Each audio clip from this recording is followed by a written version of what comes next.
नमस्कार दोस्तों। PSSM blessings परिवार से मैं अर्चना संभोग से समाधि की ओर पुस्तक के ऑडियो 7 में मैं आप सभी का हृदय से स्वागत करती हूँ। आगे ओशो जी बताते हैं कि काम पर गंदी किताबें छपती है जो लोग गीता के कवर में भीतर रखकर पढ़ते हैं, बाइबिल में दबा लेते हैं और पढ़ते हैं। ये गंदी किताबें हैं। तो हम कहते हैं ये गंदी किताबें बंद होनी चाहिए। लेकिन हम यह कभी नहीं पूछते कि गंदी किताबें पढ़ने वाला आदमी क्यों पैदा हो गया। हम कहते हैं गंदी तस्वीरें दीवार पर नहीं लगनी चाहिए, नंगी तस्वीरें दीवारों पर नहीं लगनी चाहिए। लेकिन हम कभी नहीं पूछते कि नंगी तस्वीरें कौन आदमी देखने को आता है। वही आदमी आता है जो स्त्रियों के शरीर को देखने से वंचित रह गया है। एक कुतूहल जग गया है, क्या है यह स्त्री का शरीर। और आगे वो बताते हैं कि वस्त्रों ने स्त्री के शरीर को जितना सुंदर बना दिया है उतना सुंदर स्त्री का शरीर है ही नहीं। वस्त्रों में ढांककर शरीर छिपा नहीं और उघड़कर प्रकट हुआ है। यह सारी की सारी घटना विपरीत फल लेकर आई है। फिर ओशो जी बताते हैं कि अगर इस विषय में चर्चा हो कि काम क्या है, उसका आकर्षण क्या है, उसकी विकृति क्यों पैदा हुई, अगर हम ये 3 बातें ठीक से समझ लें, इस पर चर्चा करें, तो मनुष्य का मन इनके ऊपर उठ सकता है, उठना भी चाहिए और इसको उठने की ज़रूरत भी है। लेकिन उठने की चेष्टा गलत परिणाम लाई है, क्योंकि हमने लड़ाई खड़ी कर दी है, हमने मैत्री खड़ी नहीं की, दुश्मनी खड़ी कर दी है, सप्रेशन खड़ा कर दिया है, दमन किया है, समझ पैदा नहीं की। तो इसके लिए समझ चाहिए। जितनी गहरी समझ होगी मनुष्य उतना ही ऊपर उठता चला जाएगा। जितनी कम समझ होगी उतना ही मनुष्य दबाने की कोशिश करता है और दबाने के कभी भी कोई सफल परिणाम नहीं आए, स्वस्थ परिणाम नहीं आए। मनुष्य के जीवन की सबसे बड़ी ऊर्जा है काम की ऊर्जा, लेकिन काम पर रुक नहीं जाना, काम को राम तक ले जाना है।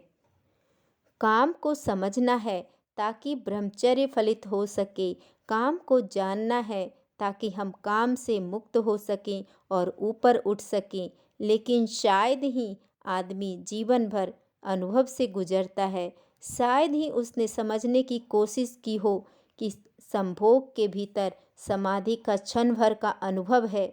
वही अनुभव खींच रहा है, वही अनुभव आकर्षित कर रहा है, वही अनुभव पुकार दे रहा है कि आओ ध्यानपूर्वक उस अनुभव को जान लो कि कौन सा अनुभव मुझे आकर्षित कर रहा है, कौन सा अनुभव मुझे खींच रहा है। और ओशो जी आगे बताते हैं कि उस अनुभव को पाने के सुगम रास्ते हैं ध्यान, योग, सामायिक प्रार्थना।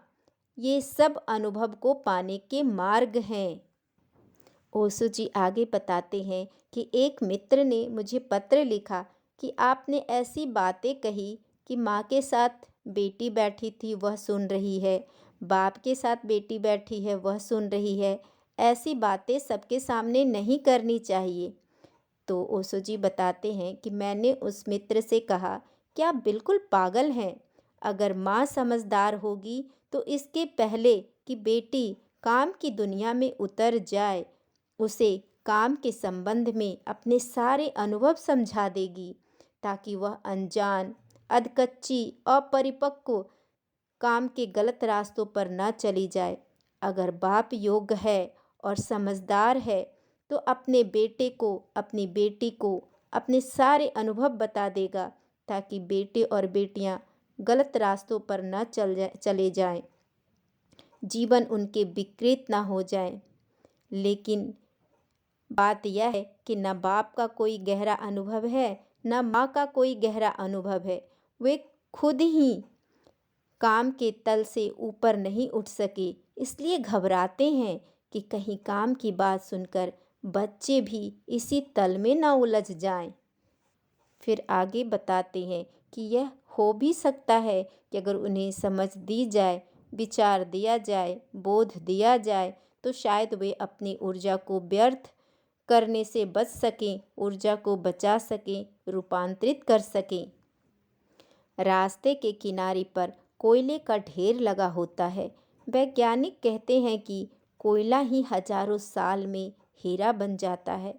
कोयले और हीरे में कोई रासायनिक फर्क नहीं है, कोई केमिकल भेद नहीं है।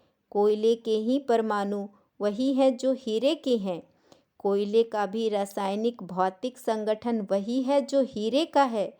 हीरा कोयले का ही रूपांतरित बदला हुआ रूप है। हीरा कोयला ही है। ओशो जी आगे कहते हैं कि काम कोयले की तरह है, ब्रह्मचर्य हीरे की तरह है, लेकिन वह कोयले का ही बदला हुआ रूप है। यह कोयले का दुश्मन नहीं है, वह कोयले का ही बदलाहट है, वह कोयले का ही रूपांतरण है। काम का विरोध नहीं है ब्रह्मचर्य, काम का ही रूपांतरण है, ट्रांसफॉर्मेशन है। और जो काम का दुश्मन है वह कभी ब्रह्मचर्य को उपलब्ध ही नहीं हो सकता।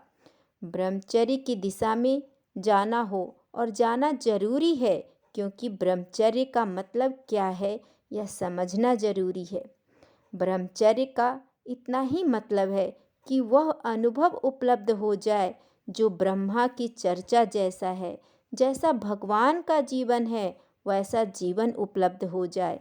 ब्रह्मचर्य यानी ब्रह्मा की चर्चा, ब्रह्मा जैसा जीवन, परमात्मा जैसा अनुभव उपलब्ध हो जाए। वह हो सकता है अपनी शक्तियों को समझकर रूपांतरित करने से। आगे ओशो जी बताते हैं कि जो जिंदगी में सत्य है उसे छिपाने का कोई कारण नहीं, किसी सत्य से मुकरने की जरूरत नहीं। जो सत्य है वह सत्य है, चाहे हम आँख बंद करें, चाहे हम आँख खुली रखें। ओशो जी कहते हैं कि धार्मिक आदमी मैं उसको कहता हूँ जो जीवन के सारे सत्यों को सीधा साक्षात्कार करने की हिम्मत रखता है।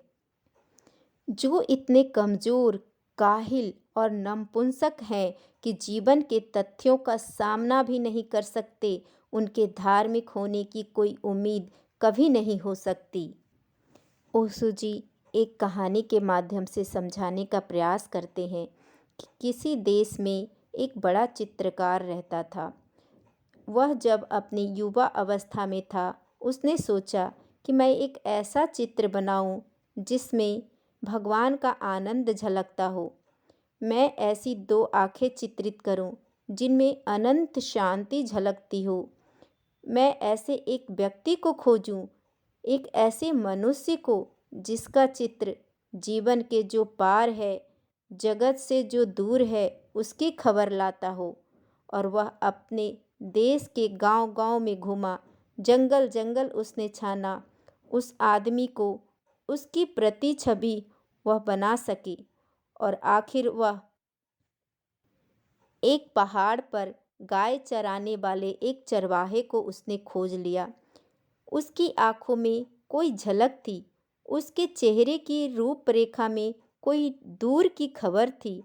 उसे देखकर ही लगता था कि मनुष्य के भीतर परमात्मा भी है। उसने उसके चित्र को बनाया। उस चित्र की लाखों प्रतियां गांव-गांव, दूर-दूर के देशों में बिक गई। लोगों ने उस चित्र को घर में टांग कर अपने को धन्य समझा। फिर 20 वर्ष बाद वह चित्रकार बूढ़ा हो गया, और उस चित्रकार को एक ख्याल और आया। जीवन भर के अनुभव से उसे पता चला कि आदमी अगर अकेला होता तो ठीक था, आदमी में शैतान भी दिखाई पड़ता है। उसने सोचा कि मैं एक चित्र और बनाऊं जिसमें आदमी के भीतर शैतान की छवि हो, तब मेरे दोनों चित्र पूरे मनुष्य के चित्र बन सकेंगे। वह फिर जुआ घरों में, शराब खानों में, पागल घरों में उसने खोजबीन की उस आदमी की जो आदमी ना हो पूरी तरह से शैतान हो, जिसकी आँखों में नरक की लपटें जलती हो, जिसके चेहरे की आकृति उस सब का स्मरण कराती हो जो अशुभ है, कुरूप है, असुंदर है। वह उस तरह की आदमी का खोज करने लगा जो पाप की प्रतिमा हो।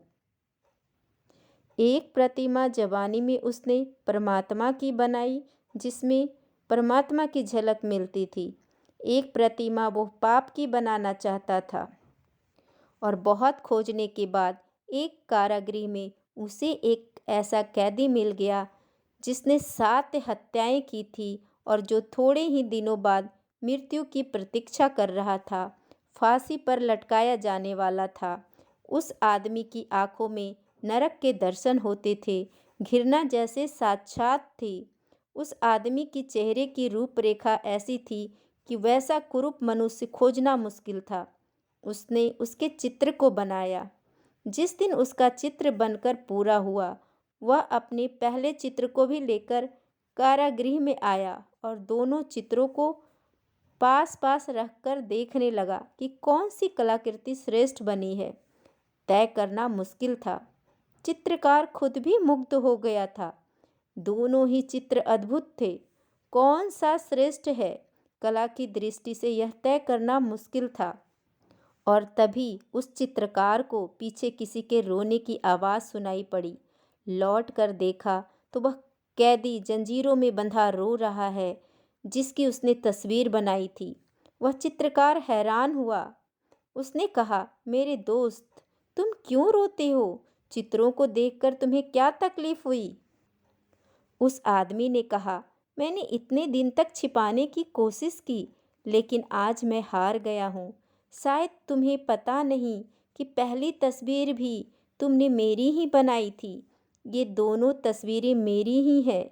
20 साल पहले पहाड़ पर जो आदमी तुम्हें मिला था, वह मैं ही हूँ और इसलिए रोता हूँ कि मैंने 20 साल में कौन सी यात्रा कर ली, स्वर्ग से नरक की, परमात्मा से पाप की।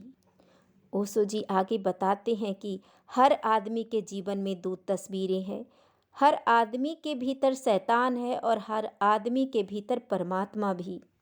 और हर आदमी के भीतर नरक की भी संभावना है और स्वर्ग की भी। हर आदमी के भीतर सौंदर्य के फूल भी खिल सकते हैं और कुरूपता के गंदे डबरे भी बन सकते हैं। प्रत्येक आदमी इन 2 यात्राओं के बीच निरंतर डोल रहा है। ये 2 छोर हैं जिनसे आदमी किसी को भी छू सकता है और अधिक लोग नरक के छोर को छू लेते हैं और बहुत कम भाग्यशाली लोग हैं जो अपने भीतर परमात्मा को उघाड़ पाते हैं। यह कैसे हो सकता है कि आदमी परमात्मा की प्रतिमा बने? यह कैसे हो सकता है कि आदमी का जीवन एक स्वर्ग बने, एक सुवास, एक सुगंध, एक सौंदर्य बने? यह कैसे हो सकता है कि मनुष्य उसे जान ले जिसकी कोई मृत्यु नहीं? यह कैसे हो सकता है कि मनुष्य परमात्मा के मंदिर में प्रविष्ट हो जाए? तो आगे इसकी चर्चा हम करेंगे। धन्यवाद दोस्तों।